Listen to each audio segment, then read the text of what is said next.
한 노인이 있었습니다. 유럽 어떤 마을에 한 노인이 살고 있었는데 작은 마을이었어요. 그래서 거기서 염소를 치면서 혼자 살아가던 노인이 있었습니다. 별다를 것 없는 매일매일의 일상을 계속 살아가던 어떤 고요한 일상을 살아가던 그런 노인이었습니다. 그래서 아침이 되면 그 마을에 이제 숯을 파는 트럭이 옵니다. 그러면 그 숯을 필요한 집들은 나와서 그 숯을 사가지고 가서 이제 밥을 하거나 이제 불을 피울 때 사용하는 용도로 사용을 합니다. 그러면 굴뚝에서 연기가 나기 시작하죠. 이 노인도 그렇게 숯을 사서 음식을 해 먹고 또 낮이 되면 염소들을 몰고 울타리에서 꺼내서 풀을 뜯기고 이제 다시 돌아오고 하는 평화로운 일상들을 반복했습니다. 그런데 이 노인이 어느 날 삶의 기한이 다해서 죽게 됩니다. 그래서 자연스럽게 죽은 것이 이제 발견이 되고 다른 이들로 하여금 이제 장례가 함께 치러지게 되는 그런 일이 있었습니다. 그런데 그가 죽었음에도 불구하고 그 마을의 일상은 변한 것이 없이 그대로 잘 흘러갑니다. 어, 이제 이 사람이 죽었기 때문에 그가 기르던 염소들을 다른 사람이 길러야 됐습니다. 그래서 다른 사람이 와서 대신 그 노인의 역할들을 감당을 했고 또 여러 가지 그 일들, 그가 했던 모든 일들을 다른 사람들이 그대로 감당을 하게 됩니다.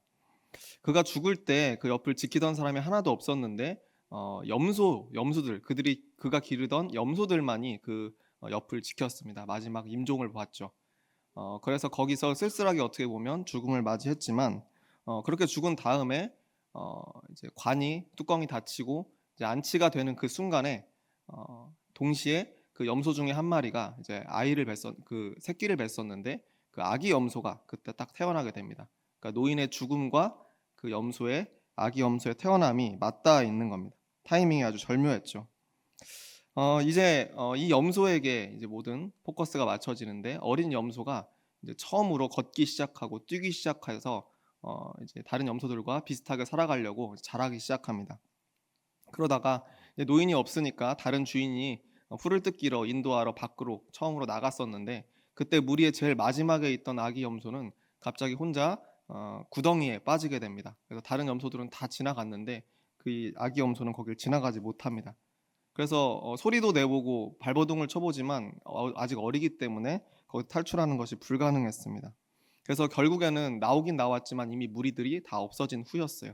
그래서 혼자 들판에 남겨졌던 그 아기 염소는 결국 이리저리 떠돌다가 어느 큰 전나무 아래에 앉아서 쉬게 됩니다. 거의 잠이 들어요.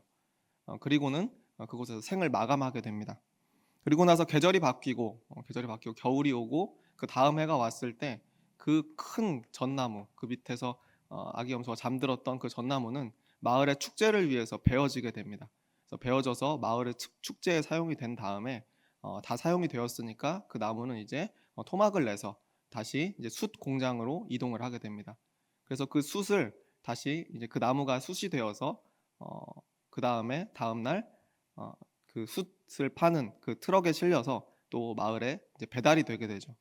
그리고 나서 누군가는 또 그 숯을 사서 이제 집에서 요리를 하면서 또 그 연기를 피워내는 그런 장면들이 그려집니다. 이건 제가 말씀드린 이 이야기는 2010년에 칸 영화제에서 감독 주간 부분에서 수상을 했던 네 번이라고 하는 그런 제목의 영화의 내용입니다.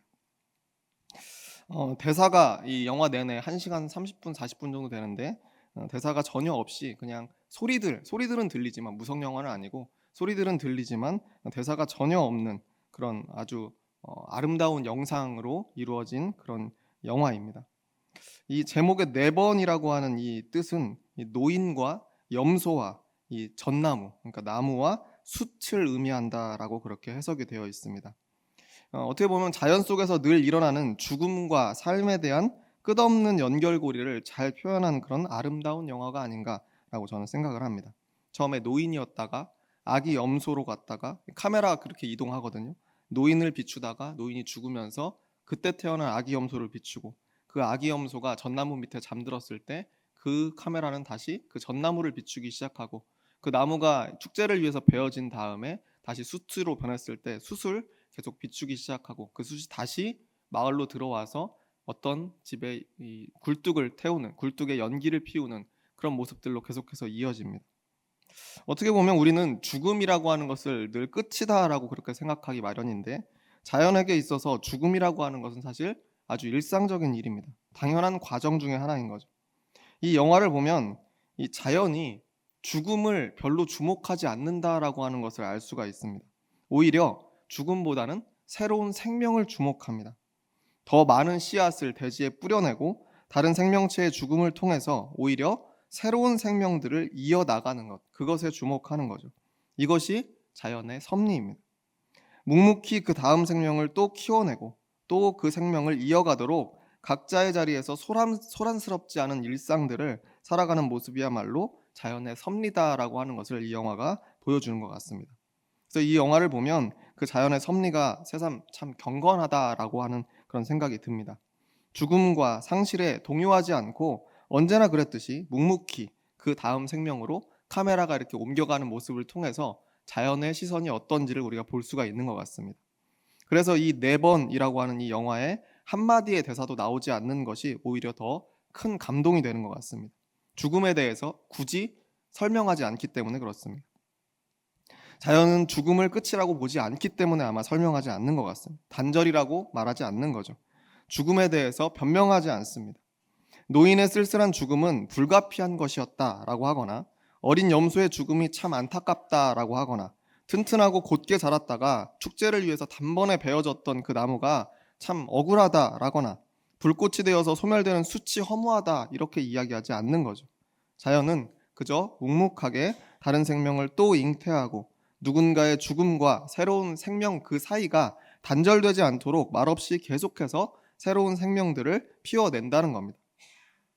이 소란스럽지 않은 자연의 묵묵함, 이 묵묵함이 이 영화에 너무 잘 녹아 있었습니다. 기회가 되면 이 네 번이라고 하는 이 영화를 여러분도 한번 찾아서 보시길 바랍니다.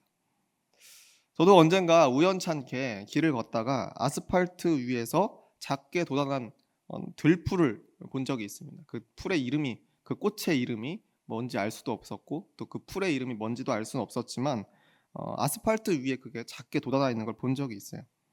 가끔 이렇게 벽돌로 된 보도블럭이 있지 않습니까? 거기는 틈이 있어서 그 사이에 모래나 흙이 차 있죠.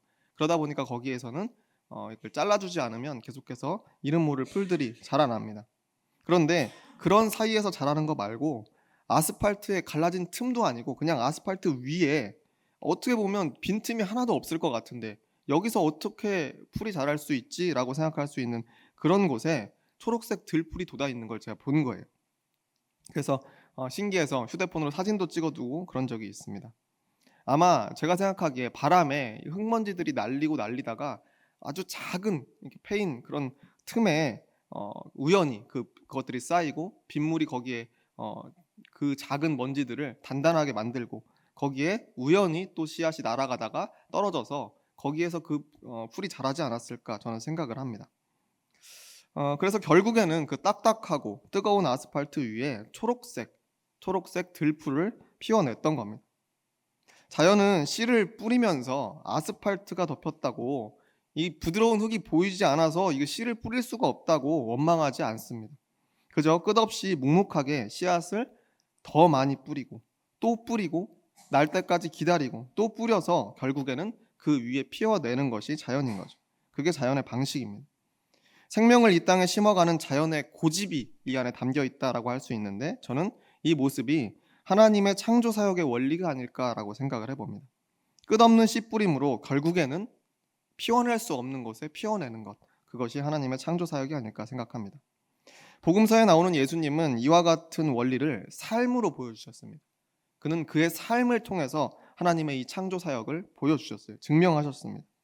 오늘 본문을 보면 예수님께서 빌라도라고 하는 로마의 총독에게 신문을 받는 장면이 나오고 있습니다. 예수님을 모함하는 대제사장 무리의 고발이 계속해서 이어지고 있는 그 순간에 예수님께서는 이례적으로 입술을 굳게 다물고 계십니다. 오늘 읽었던 4절과 5절 말씀인데요. 이렇게 되어 있습니다. 제가 읽어드리겠습니다. 빌라도가 또 물어 이르되 아무 대답도 없느냐? 그들이 얼마나 많은 것으로 너를 고발하는가 보라 하되 예수께서 다시 아무 말씀으로도 대답하지 아니하시니 빌라도가 놀랍게 여기더라. 대제사장들에게는 뭐 그럴 수 있습니다. 대제사장들은 대답할 가치가 없다라고 생각하셨을 수 있죠. 그렇다 치더라도 로마 총독인 빌라도에게 별 대답이 없으셨다고 기록되어 있는 것은 상당히 의아한 일입니다. 왜 변론하지 않았을까요? 왜 침묵하셨을까요? 우리에게 매우 유명한 철학자가 있죠. 소크라테스라고 하는 철학자 다들 아실 텐데 그가 재판을 받을 때 그 재판 과정에서 스스로를 변호했던 내용, 그 내용들이 있습니다. 그것이 기록되어서 그것이 이제 책으로 나와 있는데 그게 워낙 그 내용들이 달변이었고 그 안에 우리가 기억할 만한 좋은 내용들이 많이 있어서 그 플라톤이라고 하는 사람이 그 소크라테스의 그 말들을 변론했던 말들을 다 이제 이렇게 모아서 책을 쓰기까지 했던 그런 일들이 있습니다. 그런데 예수님께서는 빌라도 앞에서 아무런 변론을 하고 있지 않으신 겁니다. 소크라테스처럼 달변을 하기가 좀 어려우셔서 그러셨을까요? 아니면 그 정도의 언변이 예수님께는 없으셨기 때문에 그냥 입을 다물고 계셨을까요? 혹은 굳이 대답할 가치가 없어서 침묵하셨을까요? 어차피 십자가의 길은 예정된 거기 때문에 빌라도가 어떻게 판결을 내리던 간에 십자가의 길을 가야만 하는 것이기 때문에 이건 어차피 불필요한 신문이다. 내가 무슨 대답을 하든지 소용이 없다라고 생각을 해서 그냥 아무 말씀도 하시지 않았을까요? 사실 복음서에 나오는 예수님의 많은 그 모습들을 우리가 미루어 짐작해 보면 예수님은 그렇게 과묵하신 분은 아니었습니다. 예수님을 따르던 민중들과 함께 어울릴 줄 아는 분이셨어요. 친구가 될 줄 아셨던 분이죠. 그들과 자신을 이렇게 딱 벽을 쳐서 나는 거룩하고 너희는 그렇지 못하니까 이런 식으로 계급을 정하지 않으신 분 아니겠습니까? 죄인의 친구가 되어 주셨고 세리와 함께 손잡고 함께 식사하면서 그들의 삶 가운데 한복판으로 들어가셨던 분이 바로 이 예수님이셨습니다. 그런데 여기서 왜 예수님께서는 침묵을 하셨는가라는 생각이 드는 겁니다. 사실은 특별히 이 민중과 어울릴 때 말고도 논쟁이 붙었을 때는 더욱더 격렬하게 토론하시던 분이었습니다. 바리새인들과 논쟁이 붙었을 때 한치도 물러남이 없었던 게 예수님입니다. 게다가 이 질문에 대한 답만 하신 게 아니라 되묻기도 자주 하셨다라고 기록되어 있습니다. 대화를 계속해서 이어나가셨던 분인 거죠. 이 장사치로 가득했던 성전에 들어가서는 불같이 화를 내시고 혼내시고 쫓아내시던 분이 바로 이분이셨던 겁니다.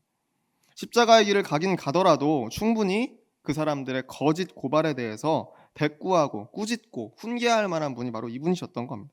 예수님이셨죠. 그런데 예수님께서 지금 침묵하고 계시는 겁니다. 그러면 이게 어떤 의도에서 그러셨을까?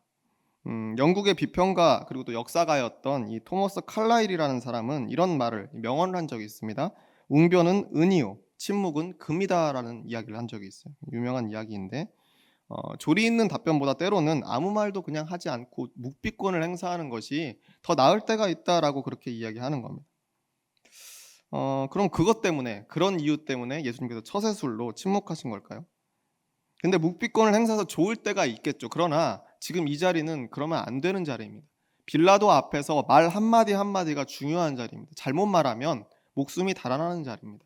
잘 말하면 혹시 괜찮을 수도 있습니다. 무죄 판결을 받으면 거기에서 살아서 나갈 수가 있는 겁니다. 그러니까 이 상황은 그렇게 침묵한다고 해서 유리한 상황이 결코 아닌 겁니다.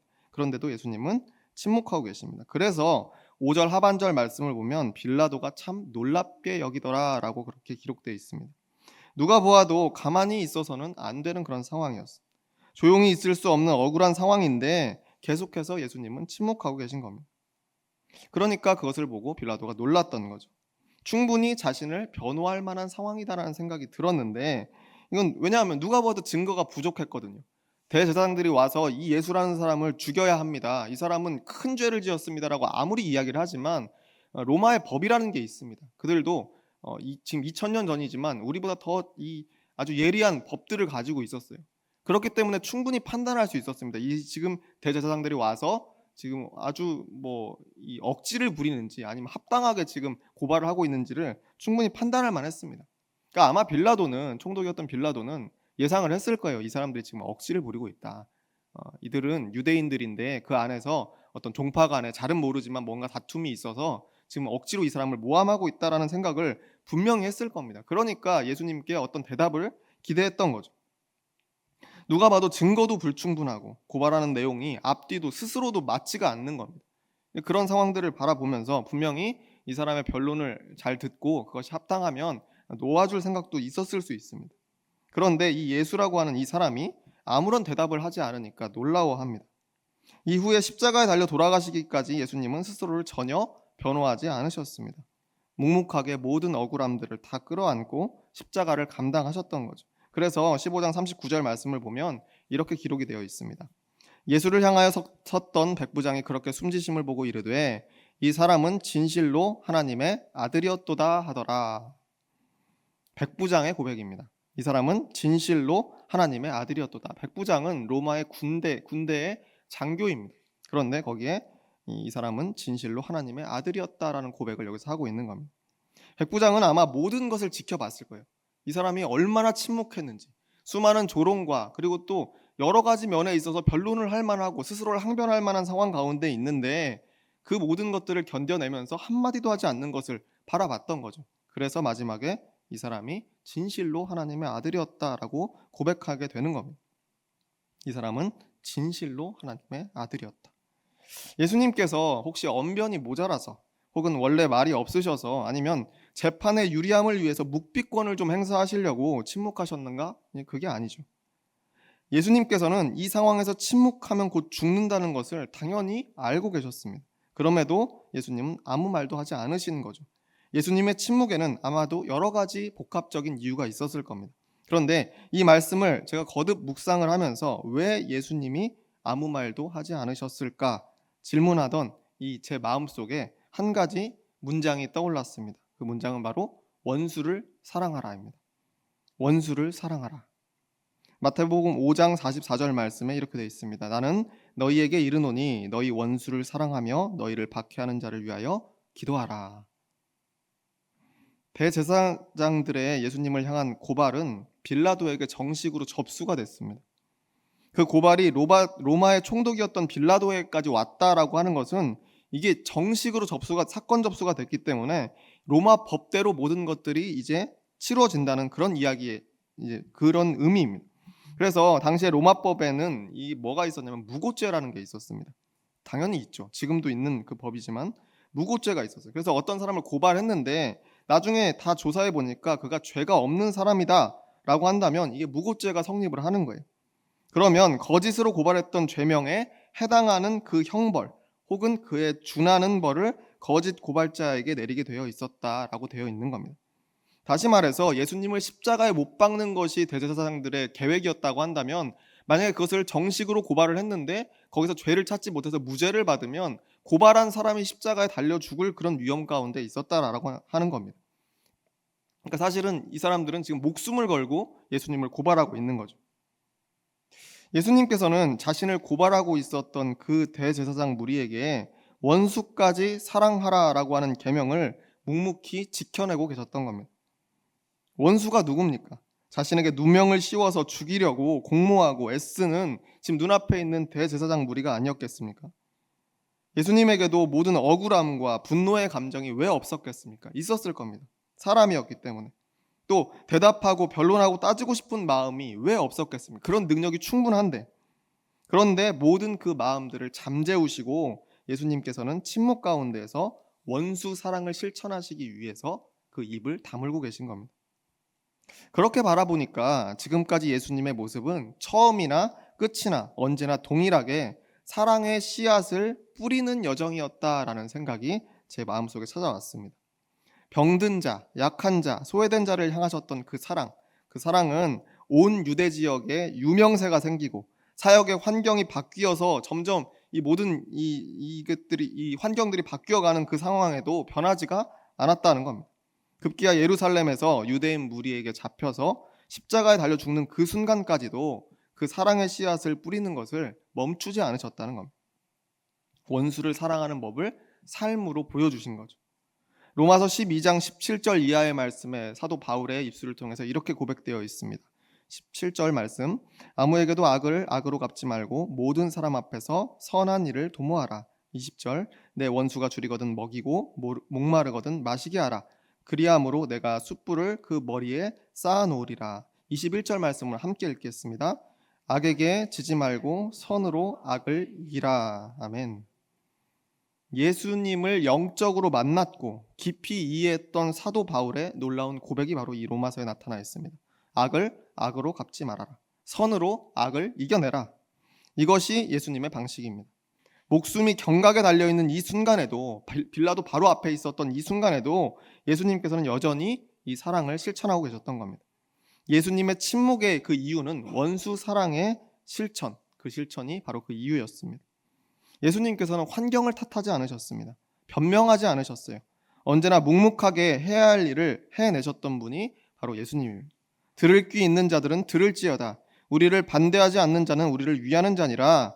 말씀이 도무지 심기지 않는 것 같아도 예수님은 아랑곳하지 않으셨어요. 복음을 계속해서 선포하셨죠. 인위적으로 자꾸 무언가를 바꾸려고 하시기보다는 그저 해야 할 말씀을 똑똑히 전하시고 사랑으로 끝없이 품으셨던 분이 바로 예수님이셨습니다. 아스팔트 위로 끝없이 생명의 씨앗을 뿌리던 나무, 그리고 또 이름 모를 들풀들처럼 예수님께서는 딱딱히 굳어있는 사람들의 마음 위에 사랑의 씨앗을 묵묵히 계속 뿌려갔다라고 하는 겁니다.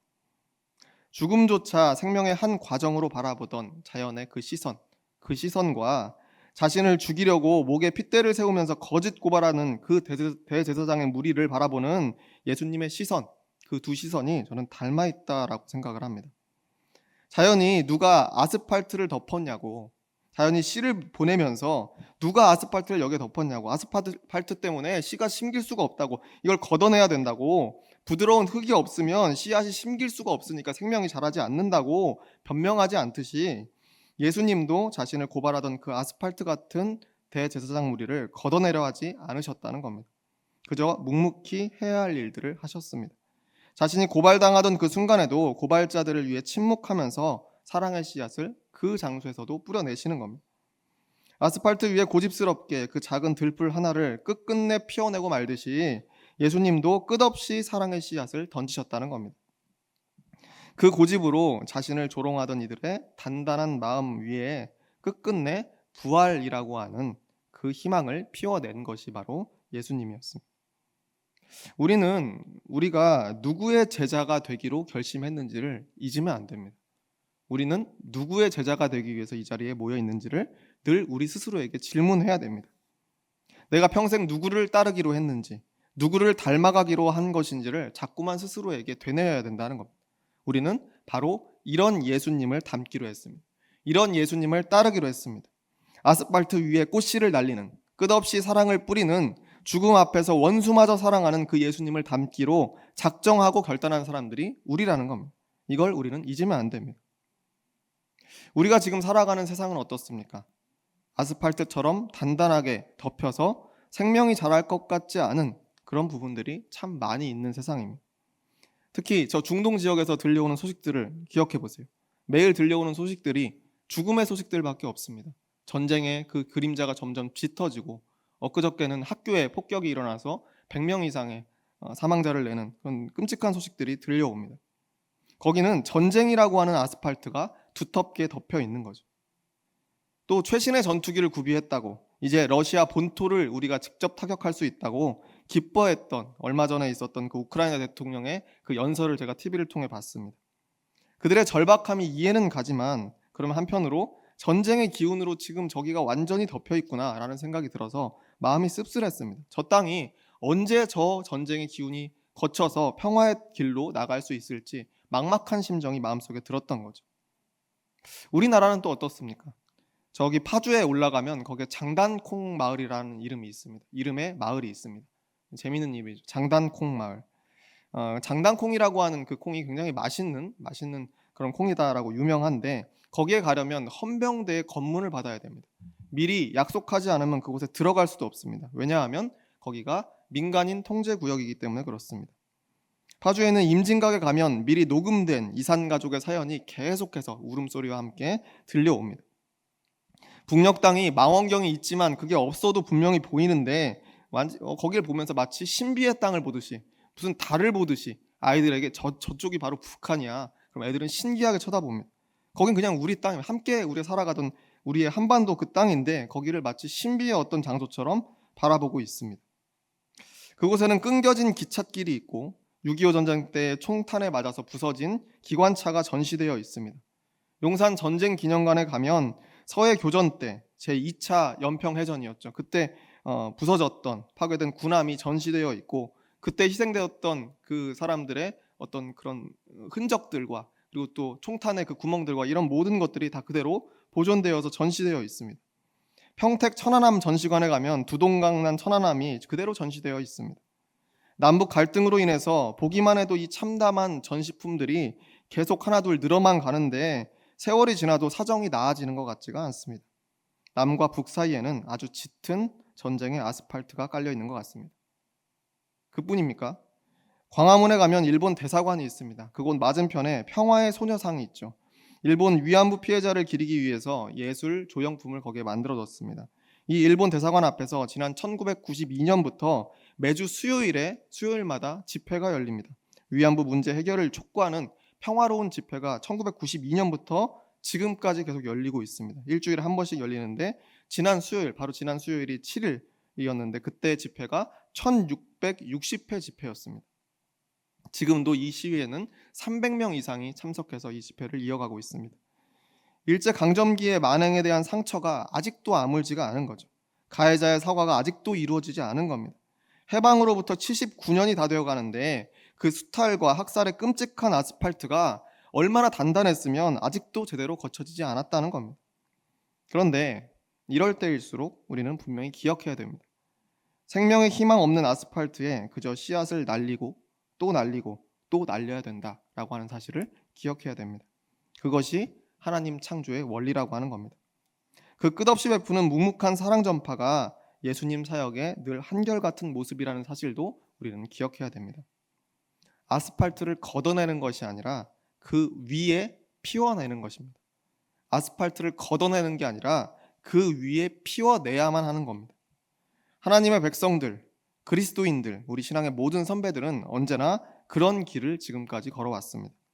칼을 칼로 맞대지 않았고 총을 총으로 맞서지 않았습니다. 당장은 패배하는 것처럼 보였고 세상의 손가락질을 받았고 죽음으로 다 끝난 것처럼 보이는 그 길을 지금까지 우리 신앙의 선배들은 걸어왔습니다. 강대한 로마 제국과 맞서는 그리스도인들의 모습이라고 하는 게 참 초라하기 이를 데 없었죠. 강한 힘이 없었으니까. 그래서 비웃음을 사고 멸시를 받고 그리스의 쟁쟁한 철학과 대결에서는 어떻습니까? 고도로 발전된 과학과 대결에서는 어때요? 구닥다리 거짓 종교라고 놀림받던 역사가 있습니다. 그것이 베드로, 야고보, 요한 그 사도들이 걸었던 선교의 길이었습니다. 스데반의 핏방울로 일구어낸 역사가 바로 그렇습니다. 온 지중해를 돌면서 생명을 바쳐 전도하던 사도 바울의 역사가 바로 그와 같았다는 겁니다. 칼을 들고 세력을 키우고 다른 이들의 승리하면서 일군 역사가 아니었다는 사실을 기억해야 됩니다. 언제나 단단한 아스팔트, 그 빈틈없고 시커먼 그 아스팔트 그 위에 안 될 것 같아도 계속 생명의 씨앗, 정의의 씨앗, 사랑의 씨앗을 뿌리고 또 뿌려온 역사가 우리의 역사라는 겁니다. 결국 들풀 하나를 고집스럽게 아스팔트 위에 피워내면서 이어져 온 역사가 바로 하나님의 역사라는 겁니다. 그것이 바로 진정한 그리스도인들의 역사죠. 일제 치하에서 쓰인 윤동주 시인의 서시라고 하는 너무 유명한 시인데 이 시를 읽어드리겠습니다. 죽는 날까지 하늘을 우러러 한 점 부끄럼이 없기를 잎새에 이는 바람에도 나는 괴로워했다. 별을 노래하는 마음으로 모든 죽어가는 것을 사랑해야지. 그리고 나에게 주어진 길을 걸어가야겠다. 오늘 밤에도 별이 바람에 스치운다. 놀라운 시 아니겠습니까? 윤동주 시인은 이 시 속 화자의 음성으로 말하고 있습니다. 지금은 별이 바람에 스치우고 모든 죽어가는 것들의 신음소리가 스산한 일체 치하의 현실이다라고 이야기합니다. 그 비참한 현실은 변치 않고 아스팔트처럼 그대로이다 라고 그렇게 이야기합니다. 그런데 나에게 주어진 길을 걸어가야겠다. 나에게 주어진 길을 걸어가야겠다. 나에게 주어진 올바른 길, 하나님의 길, 생명을 살리는 길, 사랑의 씨앗을 뿌리는 그 길을 묵묵히 걸어가야겠다라고 나지막히 다짐하고 있는 겁니다. 세상의 모든 것들이 우리가 예상치 못한 곳으로 우리를 이끌고 아스팔트가 아니라 철판이 그 위에 겹겹이 덮이더라도 우리는 묵묵히 생명의 씨앗을 계속해서 뿌려야 되는 겁니다. 그것이 우리의 마땅한 길입니다. 나에게 주어진 길, 우리 모두에게 주어진 길이 바로 그와 같습니다. 모든 것에 침묵하시고 마지막까지 그 길을 그대로 침묵 속에 걸어가신 예수님처럼 아스팔트 같은 이 세상 위에 꿋꿋하게 들풀을 피워내는 저와 여러분이 모두 되시기를 축원합니다. 기도하겠습니다.